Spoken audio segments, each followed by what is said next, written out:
Assalamualaikum warahmatullahi wabarakatuh. Kembali lagi di channel Istana Misteri. Untuk kisah yang akan saya bawakan kali ini, yaitu sebuah kisah yang berjudul Pengiriman Sound System Terjebak di Jalur Gaib. Dan sebelum kita lanjut ke ceritanya, tekan dulu tombol like video ini.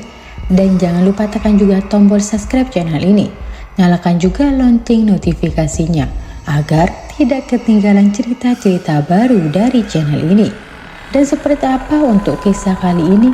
Langsung saja kita masuk ke ceritanya.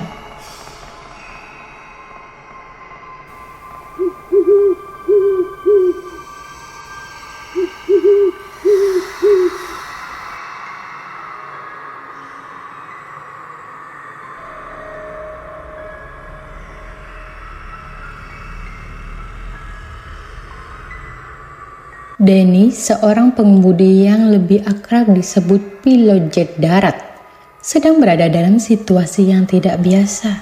Suatu malam, ia menerima panggilan dari seorang teman lama, Andre, yang meminta bantuan untuk mengantarkan pesanan barang ke Tasikmalaya. Andre adalah seorang perakit sound system, dan dia membutuhkan bantuan Denny untuk mengirimkan barangnya. Malam itu, tepatnya sekitar pukul 00.30, Denny berangkat dari rumahnya. Dengan sepeda motor yang setia menemaninya, ia melaju di jalanan yang sepi. Udara dingin malam itu terasa menusuk tulang, namun Denny tetap melanjutkan perjalanannya. Sesampainya di rumah Andi sekitar pukul 11.30 siang, mereka berbincang sebentar sebelum akhirnya berangkat menuju tujuan mereka. Dan hari ini ada kegiatan gak? Tanya Andre saat Denny tiba di rumahnya. Denny menjawab, gak ada bos Andre, memangnya ada apa? Andre menjelaskan bahwa dia harus mengirimkan suatu paket sound system ke Tasikmalaya malam itu. Saya gak tahu jalannya, Den. Bisa bantu antar? Tanyanya. Denny setuju. Mereka menunggu hingga malam tiba sebelum berangkat. Ketika jarum jam menunjukkan pukul 00.30 pagi, mereka berdua mulai perjalanan mereka, menyusuri jalan yang gelap dan sepi. Namun, hal aneh terjadi di tengah perjalanan. Jalan yang mereka lalui tampak biasa saja pada awalnya. Tetapi tiba-tiba, tanpa ada tanda-tanda apapun, mereka mendapati diri mereka berada di tengah hutan lebat. Denny merasa bingung. Mereka tidak melihat ada pohon yang tergores oleh kendaraan mereka. Tidak ada batu atau rintangan yang terasa di jalan. Seolah-olah mereka berjalan di jalur biasa. Kita di mana, Den? Tanya Andre dengan suara gemetar. Denny hanya bisa menggelengkan kepala. Tidak ada jawaban yang bisa diberikan. Yang mereka tahu hanyalah mereka sekarang berada di tempat yang sama sekali tidak dikendali. Mereka memutuskan untuk berhenti sejenak. Denny mencoba mengambil foto dan video untuk mengabadikan situasi aneh ini. Malam mencekam, gumamnya pelan, mencoba mengusir rasa takut yang mulai merayap. Mereka memutuskan untuk melanjutkan perjalanan, berharap bisa keluar dari hutan tersebut. Namun, semakin malam, suasana semakin mencekam. Suara-suara aneh mulai terdengar di sekitar mereka, dan bayangan-bayangan yang tak jelas bergerak di antara pepohonan. Akhirnya, setelah beberapa waktu yang terasa seperti berjam-jam, mereka tiba-tiba menemukan diri mereka kembali di jalanan aspal yang biasa. Mereka merasa lega, tetapi juga kebingungan. Bagaimana mereka bisa sampai di sana tanpa menyadarinya? Perasaan aneh dan ketakutan tetap menyelimuti mereka hingga mereka sampai di tujuan. Sesampainya di Tasikmalaya, Denny dan Andre menceritakan pengalaman mereka kepada teman-teman mereka. Semua orang mendengarkan dengan penuh perhatian, tidak percaya bahwa hal seperti itu bisa terjadi. Namun, Denny memiliki bukti berupa foto dan video yang dia ambil saat berada di hutan tersebut. Hingga kini, pengalaman itu masih membekas dalam ingatan Denny. Kisah malam mencekam itu menjadi salah satu cerita yang sering dibagikan, mengingatkannya bahwa di dunia ini masih banyak hal yang tidak bisa dijelaskan dengan akal manusia. Pada suatu malam yang tenang, Denny menerima telepon dari seorang teman lamanya, Andre. Andre yang dikenal sebagai perakit sound system, meminta bantuan Denny untuk mengantar paket sound system ke Tasikmalaya. Dia bukan pengiriman biasa. Barang ini dipesan oleh seorang warga Malaysia yang baru saja menikah dengan seorang perempuan asal Tasikmalaya. Mereka tengah membuka tempat wisata outdoor dan membutuhkan perangkat sound system untuk hiburan. Dan ada kegiatan gak hari ini? Tanya Andri saat Denny tiba di rumahnya. Gak ada bos Andri, memangnya ada apa? Jawab Denny. Andre pun menjelaskan bahwa dia butuh bantuan untuk mengantarkan sound system tersebut ke Tasikmalaya. Ada orang Malaysia yang beli paket sound system ini. Mereka lagi buka wisata di sana. Jadi butuh sound system buat hiburan, jelas Andre. Mendengar kesempatan ini, Denny bersemangat. Lumayan nih bos, katanya orang mau nganterin juga, katanya. Karena mereka teman sekolah, Denny mengusulkan untuk mengajak seorang teman lagi, Yoga, yang tinggal di Lembang. Andri setuju dan Denny segera menghubungi Yoga untuk bergabung. Sekitar waktu asar, Yoga tiba di rumah Andri. Mereka bertiga mulai mempersiapkan pengiriman, membantu Andri mengemas sound system dan memasukkannya ke dalam mobil. Sambil menunggu kabar dari pembeli, mereka menghabiskan waktu dengan makan Indomie yang disiapkan oleh istri Andri. Pukul 21.30, Andre akhirnya mendapatkan kabar bahwa sisa pembayaran telah ditransfer dan mereka siap untuk berangkat. Udah transfer, kita bisa jalan sekarang, kata Andre. Mereka pun memulai perjalanan dari Bandung sekitar pukul 22.30. Denny yang duduk di kursi pengemudi mengambil rute Garut menuju Tasikmalaya. Andre duduk di depan, sementara Yoga yang dikenal sering tidur sepanjang perjalanan duduk di kursi tengah. Perjalanan berlangsung lancar meski sempat diguyur hujan ringan. Mereka melaju dengan tenang, berusaha mematuhi protokol PPKM yang masih berlaku saat itu. Ketika mereka sampai di daerah perbatasan Mangunreja di Kabupaten Tasikmalaya, suasana mulai berubah. Mangunreja, sebuah kota kecil yang menjadi pintu gerbang menuju wilayah pedalaman seperti Taraju dan Sodong Hilir, terasa berbeda malam itu. Meskipun mereka melaju di jalan yang seharusnya mereka kenal, perasaan aneh mulai merayapi mereka. Saya ingat betul waktu itu suasana mulai berubah begitu kita masuk ke daerah Mangunreja. Jalan yang seharusnya biasa saja, tiba-tiba terasa asik, cerita Denny dengan nada serius. Mereka melanjutkan perjalanan, tetapi semakin lama, semakin terasa bahwa mereka tidak berada di jalur yang benar. Tanpa disadari, mereka tiba-tiba berada di tengah hutan yang lebat. Jalanan aspal yang mereka kenal lenyap, digantikan oleh jalur yang penuh dengan pepohonan tinggi dan bayang-bayangan yang bergerak di antara dedaunan. Denny yang biasa percaya diri dengan mengemudi mulai merasa gelisah. Ini aneh bos, kita di mana sebenarnya? Tanyanya kepada Andre. Andre hanya bisa menggelengkan kepala, juga bingung dengan situasi ini. Mereka berhenti sejenak untuk mencoba memahami apa yang terjadi. Denny mengambil beberapa foto dan video sebagai dokumentasi, namun keanehan terus berlanjut. Tanpa ada suara kendaraan lain, hanya hening malam dan desiran angin yang terdengar. Setelah beberapa saat yang terasa berjam-jam, mereka akhirnya menemukan jalan kembali.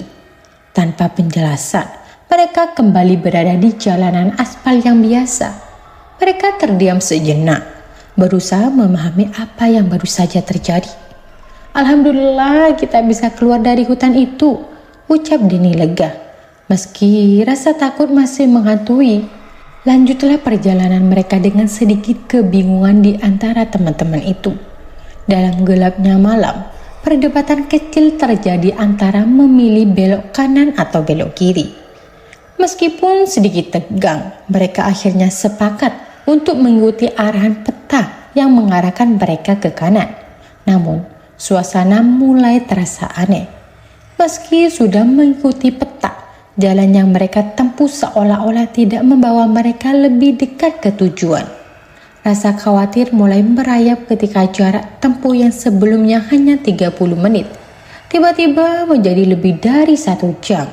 Setelah beberapa saat, mereka akhirnya sampai di sebuah persimpangan yang tampak familiar namun dengan nuansa yang berbeda. Kabut mulai turun dan udara terasa lebih dingin dari biasanya.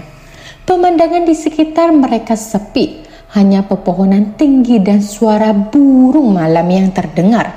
Lampu-lampu kendaraan mereka adalah satu-satunya sumber cahaya yang menerangi jalan gelap tersebut.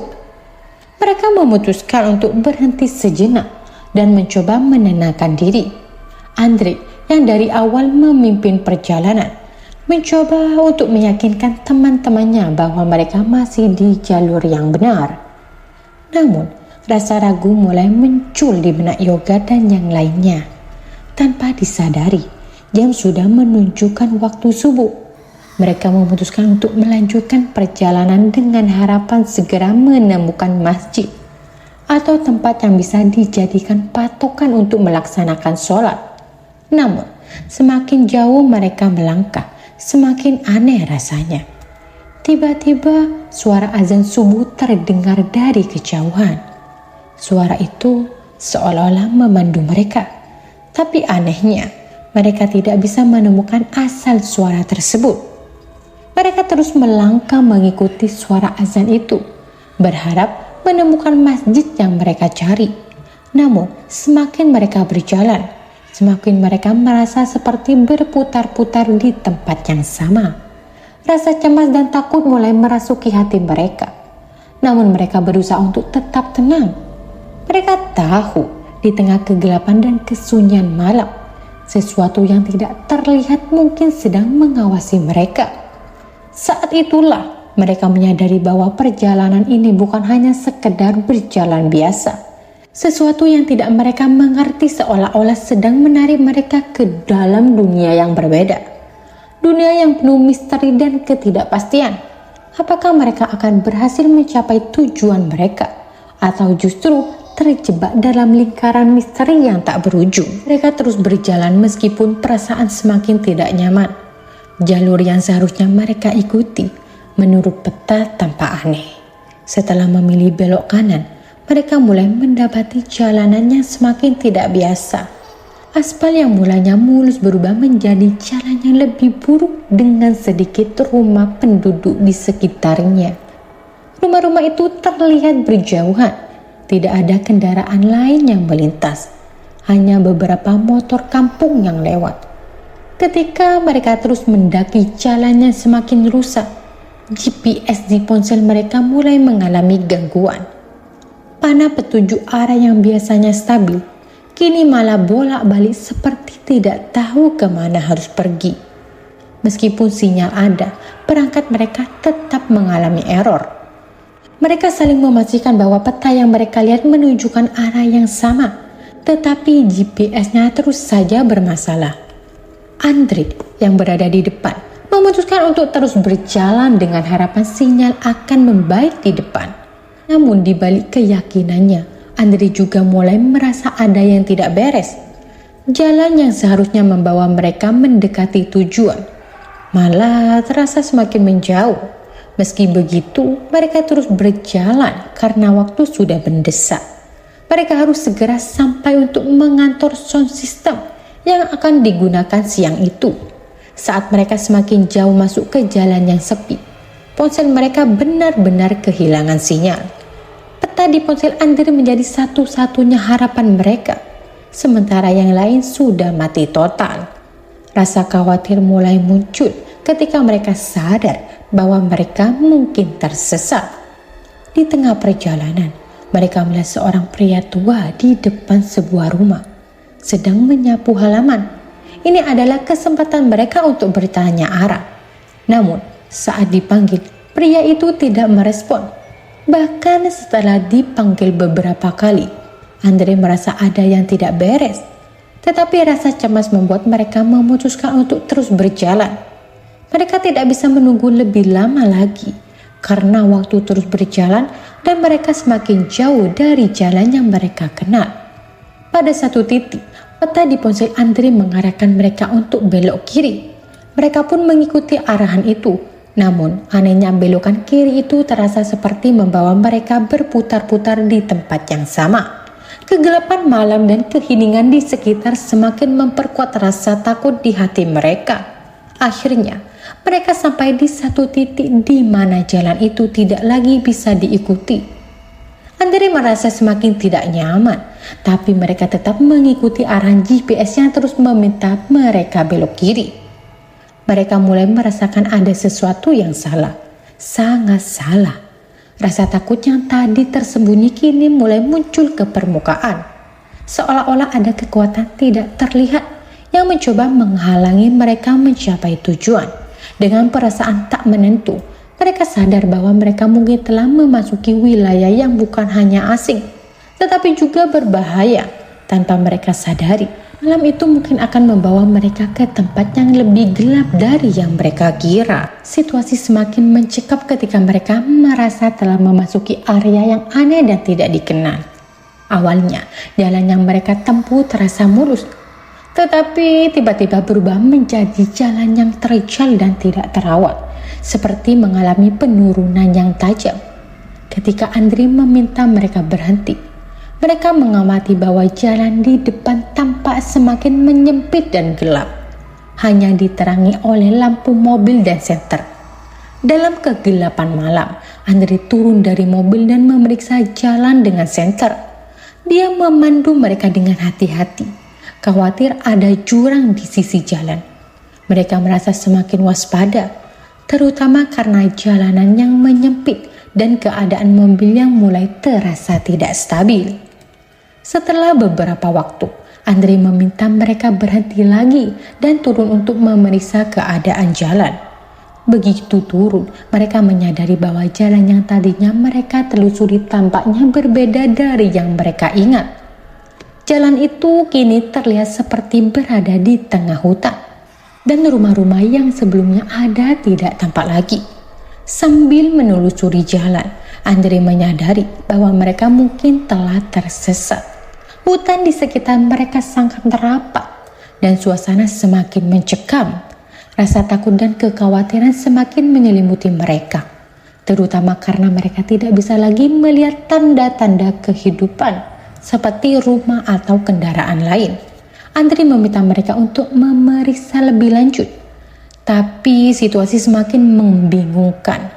Keadaan ini membuat mereka semakin cemas karena tidak ada petunjuk jalan mengenai arah yang benar. Mereka hanya bisa berharap bahwa mereka akan menemukan jalan keluar dari situasi yang semakin memburuk ini. Dengan rasa panik yang mulai menggerogoti, mereka melanjutkan pencarian, berusaha untuk tetap tenang meski mereka mulai meragukan arah dan keberadaan mereka. Mungkin mereka telah memasuki wilayah yang tidak seharusnya mereka jalani, atau mungkin ada sesuatu yang lebih misterius yang menyebabkan mereka tersesat. Setelah Andre pergi mencari jalan di depan, Irfan dan Yoga tetap menunggu di mobil. Mereka semakin tidak nyaman dengan situasi yang semakin mencekam. Perasaan tidak enak semakin mengganggu pikiran Irfan, terutama karena kejadian-kejadian aneh yang mereka alami, seperti orang yang tidak mau menoleh dan perubahan suasana jalan. Ketika Andre kembali, dia menginformasikan bahwa dia menemukan sebuah rumah atau warung kecil di depan. Irfan merasa ingin mungkin kesempatan untuk bertanya arah atau meminta bantuan.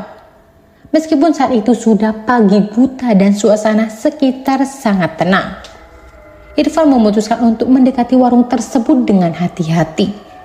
Dia ingin memastikan bahwa mereka tidak tersesat lebih jauh dan mungkin bisa mendapatkan informasi yang berguna dari orang yang ada di warung itu. Dengan lampu mobil yang remang-remang, Irfan mendekati warung tersebut. Suasana sepi dan gelap membuatnya mereka waspada. Tetapi dia tetap bertekad untuk mencari solusi. Dia mengetuk pintu warung dengan lembut. berharap ada seseorang di dalamnya yang bisa membantu. Setelah beberapa ketukan, pintu warung terbuka perlahan dan tampak seorang pria tua yang masih setengah tidur. Pria itu tampak bingung melihat kedatangan Irfan di pagi buta. Irfan menjelaskan situasi dan bertanya, apakah pria tersebut tahu arah yang benar menuju tujuan mereka. Pria itu mengamati Irfan dengan tatapan yang sulit diartikan, lalu berkata bahwa mereka berada di jalur yang salah dan harus kembali ke jalan utama untuk menemukan arah yang benar. Mendengar informasi ini, Irfan merasa lega tetapi juga bingung mengapa mereka bisa tersesat jauh dari jalur yang seharusnya. Dia berterima kasih kepada pria tersebut dan kembali ke mobil dengan Andri dan Yoga. Setelah memeriksa peta dan berusaha menghindari jalur yang membingungkan, mereka memutuskan untuk kembali ke jalan utama seperti yang disarankan. Rasa lega karena mendapatkan petunjuk arah baru menggantikan kekhawatiran mereka, dan mereka melanjutkan perjalanan dengan hati-hati, berusaha untuk tidak tersesat lagi. Setelah beristirahat sejenak di warung kecil dan menikmati kopi, Irfan, Andri, dan Yoga melanjutkan perjalanan mereka. Meskipun suasana warung tersebut terasa aneh dengan interaksi yang minim, mereka memutuskan untuk segera berangkat agar tidak semakin terlambat. Saat melanjutkan perjalanan, mereka merasa bahwa waktu yang diprediksi udah tiba di lokasi semakin melesat. Andri yang penasaran dengan arah memutuskan untuk memeriksa jalan lagi, meninggalkan Irfan dan Yoga di mobil. Irfan merasa khawatir karena waktu semakin larut dan Andri sudah lama tidak kembali. Dia mulai merasa tidak nyaman dengan situasi yang semakin membingungkan dan gelap. Terlebih lagi, kekhawatiran itu semakin meningkat karena sinyal telepon yang tidak ada, membuat mereka sulit untuk berkomunikasi atau mencari bantuan jika terjadi masalah. Sambil menunggu, Irfan bangunkan Yoga yang masih tidur. Yoga terlihat bingung dan setengah sadar saat dibangunkan. Namun Irfan menjelaskan bahwa mereka harus memeriksa keadaan Andri. Yoga setengah terjaga dan mengikuti Irfan keluar mobil, mencari Andri di jalanan yang gelap. Setelah beberapa menit mencari, mereka akhirnya menemukan Andri di jalanan.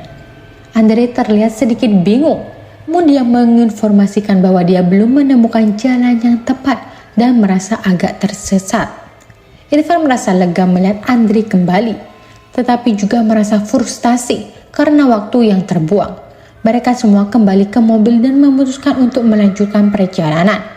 Tetap hati-hati dan berharap untuk segera menemukan jalan yang benar.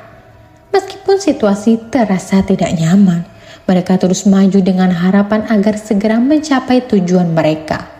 Irfan merasa semakin yakin bahwa mereka harus berhati-hati dan tidak membiarkan situasi ini memburuk. Rasa cemas semakin menyelimuti Irfan saat situasi semakin tidak menentu. Andri yang seharusnya kembali belum juga muncul. Dan Irfan merasa tidak nyaman dengan lingkungan sekitar yang semakin gelap dan tidak dikenal.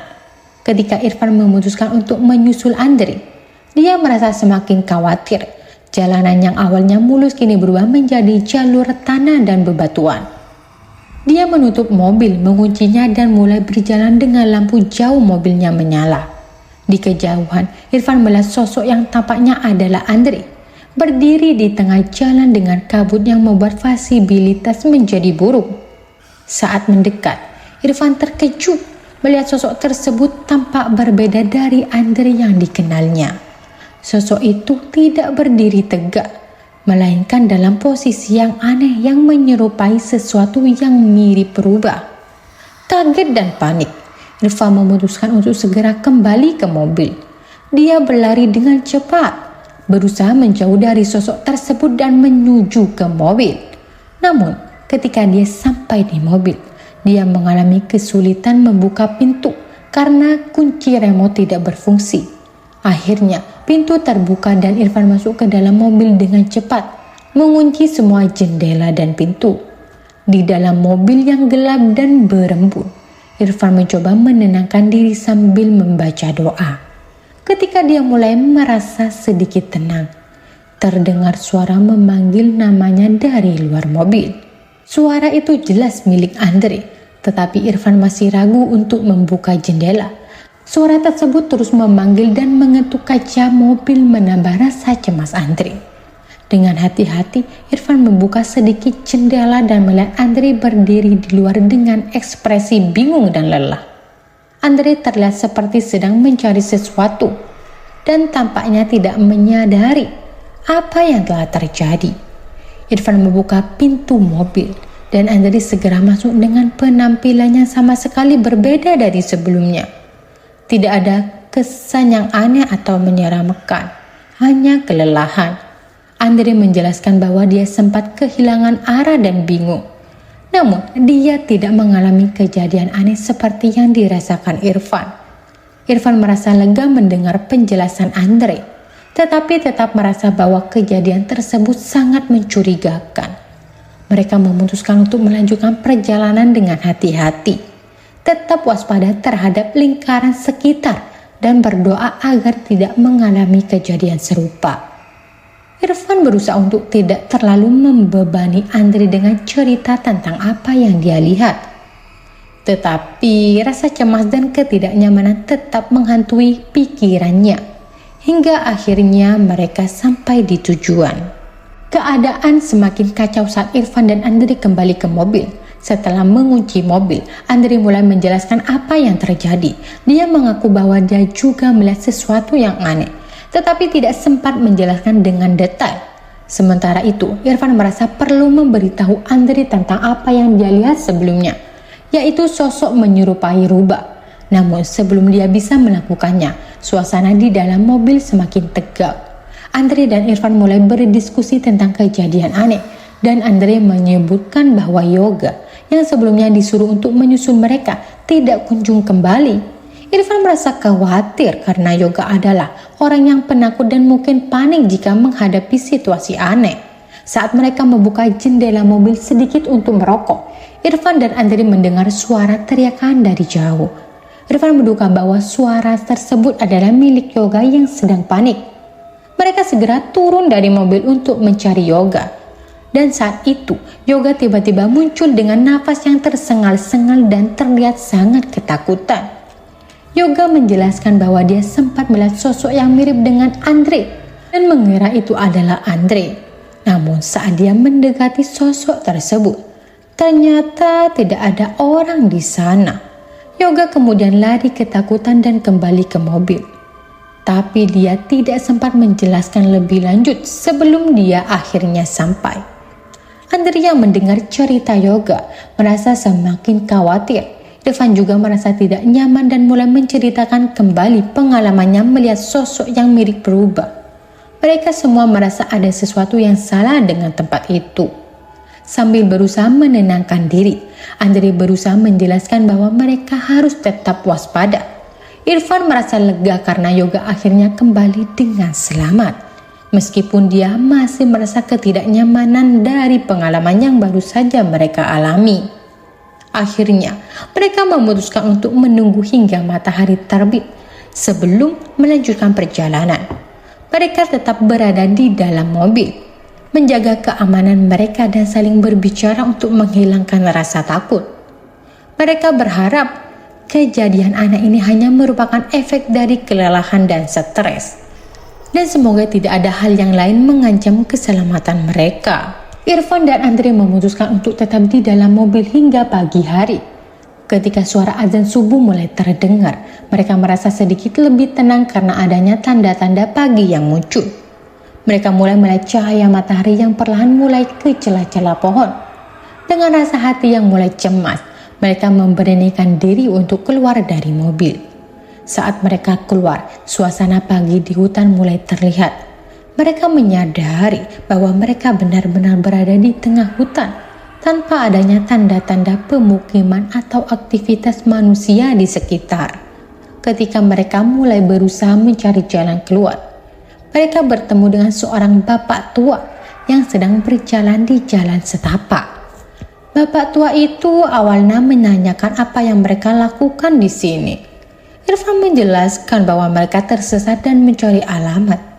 Bapak itu memberitahu mereka bahwa sebelumnya ada kejadian serupa di tempat ini, di mana rombongan nikahan juga tersasar dan mobil mereka amblas ke tanah karena berhalang gunung. Ini menambah kekhawatiran Irfan dan Andre, yang merasa bersyukur mereka tidak mengalami kejadian yang lebih buruk. Bapak tua tersebut kemudian meminta mereka untuk menunggu sebentar sambil memanggil warga sekitar untuk membantu. Beberapa waktu kemudian, warga datang dan mulai menanyai mereka tentang kejadian yang mereka alami. Mereka diberitahu bahwa tempat tersebut seringkali membingungkan dan sulit dijangkau. Setelah beberapa jam, warga membantu mereka untuk menemukan jalan keluar. Irfan dan Andre akhirnya bisa keluar dari hutan tersebut. Meskipun mereka masih merasa cemas dan lelah setelah pengalaman yang menegangkan ini, mereka juga merasa lega karena akhirnya bisa menemukan jalan pulang dan berjanji untuk lebih berhati-hati di masa depan. Setelah beberapa jam berusaha keluar dari situasi yang menegangkan, Irfan dan Andre akhirnya mendapatkan bantuan dari warga sekitar. Mereka menyadari bahwa posisi mobil mereka terjebak di kebun milik warga dan butuh bantuan untuk bisa kembali ke jalan utama. Warga dengan cepat memberikan bantuan, memperbaiki jalan dan merapikan area di sekitar mobil agar bisa bergerak lagi. Saat mobil berhasil dikeluarkan, Irfan merasa lega meskipun masih bingung bagaimana mereka bisa tersesat begitu jauh dari jalan utama. Ternyata kebun tempat mereka terjebak milik saudara dari seorang ibu yang sempat mencoba memberikan peringatan kepada mereka. Namun suara teriakan tersebut tidak terdengar di tengah kebisingan dan kekacauan. Warga membantu dengan menyediakan gergaji dan bahan lainnya untuk memperbaiki jalan yang licin. Mereka juga mengoleskan bubuk gergaji di jalan agar ban mobil tidak selip. Irfan dan Andre sangat berterima kasih kepada warga yang telah membantu mereka, meskipun mereka merasa tidak tahu bagaimana cara yang tepat untuk mengungkapkan rasa terima kasih mereka. Selama perjalanan pulang, Irfan merasa bersyukur karena meskipun mengalami kejadian yang menegangkan, mereka akhirnya bisa keluar dari situasi tersebut dengan selamat. Mereka juga mengagumi semangat gotong royong dan kebaikan yang ditunjukkan oleh warga setempat, yang sangat membantu mereka di tengah kesulitan. Akhirnya, setelah melewati 3 desa dan perjalanan yang panjang, mereka berhasil kembali ke jalan utama dan merasa lega bisa pulang dengan selamat. Kejadian tersebut menjadi pelajaran berharga bagi mereka untuk lebih berhati-hati di masa depan dan menghargai bantuan yang diberikan oleh orang-orang di sekitar mereka. Setelah warga sekitar bekerja keras untuk mengeluarkan mobil dari kebun yang terjebak, Irfan dan Andre akhirnya bisa melanjutkan perjalanan mereka. Proses pengeluaran mobil tersebut melibatkan usaha keras dan kerjasama banyak orang. Mereka didorong dan dibantu dengan alat-alat yang ada, dan akhirnya mobil berhasil kembali ke jalan yang lebih baik, meskipun kondisinya sangat kotor dan licin. Saat mereka mengingat kembali kejadian tersebut, Irfan merasa ada sesuatu yang aneh dengan warung tempat mereka membeli kopi sebelum kejadian. Ia ingat bahwa keanehan dengan penjual kopi di sana. Meskipun rasa kopi dan pelayanan tampak normal, ada sesuatu dalam perilaku penjual atau suasana warung yang terasa tidak biasa. Rasa curiga Irfan semakin kuat saat ia kembali ke tempat tersebut. Penjual kopi yang sebelumnya tampak biasa saja, kini seolah memberikan kesan misterius. Selain itu, ia merasa seperti ada yang tidak sesuai dengan lokasi warung tersebut. Ia tidak bisa mengungkapkan secara jelas apa yang membuatnya merasa demikian. Tetapi intuisi dan pengalaman malam itu membuatnya merasa ada sesuatu yang perlu diperhatikan lebih lanjut. Di tengah kepanikan dan kekacauan malam sebelumnya, Irfan dan Andre berhasil selamat dan mendapatkan bantuan. Mereka akhirnya bisa pulang dengan merasa bersyukur, meskipun penuh dengan kotoran dan kelelahan. Kejadian ini memberikan pelajaran berharga tentang pentingnya berhati-hati dalam perjalanan dan mengingat kembali detail-detail kecil yang mungkin tampak sepele, namun dapat memiliki arti penting. Seperti pengalaman Irfan dan Andre saat terjebak di kebun dan interaksi dengan warga memberikan kesan mendalam. Ketika mereka berhenti di warung untuk minum kopi, mereka merasa ada yang aneh dengan penjual kopi tersebut. Meskipun penampilannya biasa, suasana dan perilaku penjual kopi membuat mereka merasa tidak nyaman.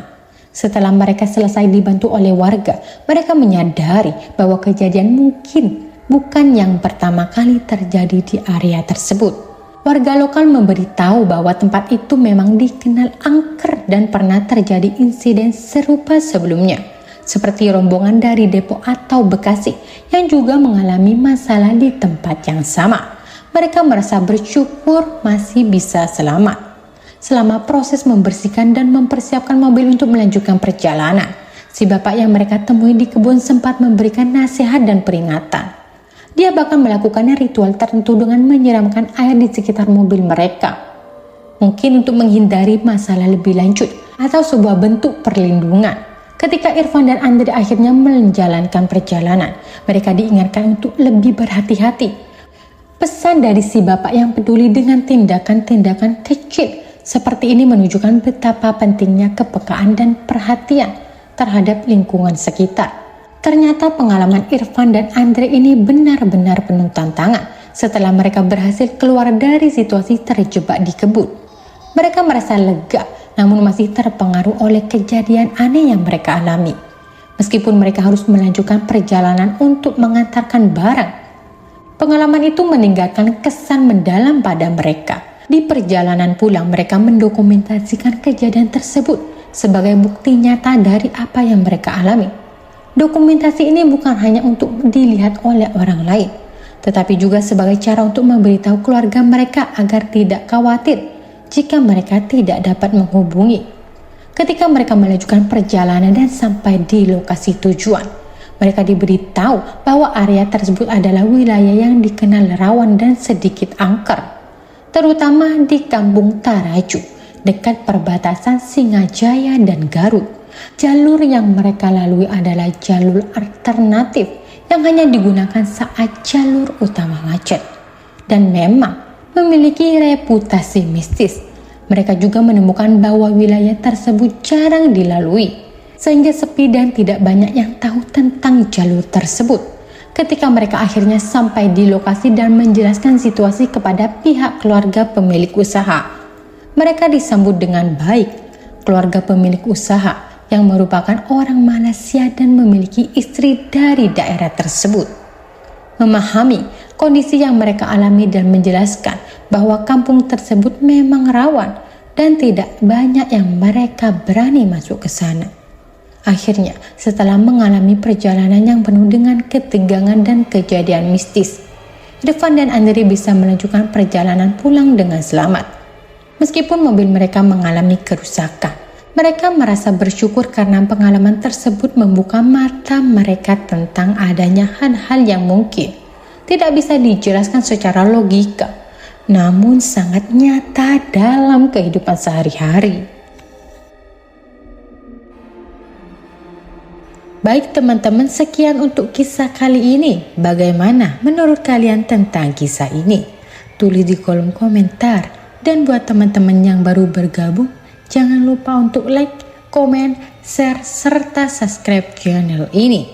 Dan nantikan kisah-kisah horor berikutnya tetap di channel Istana Misteri. Terima kasih. Wassalamualaikum warahmatullahi wabarakatuh.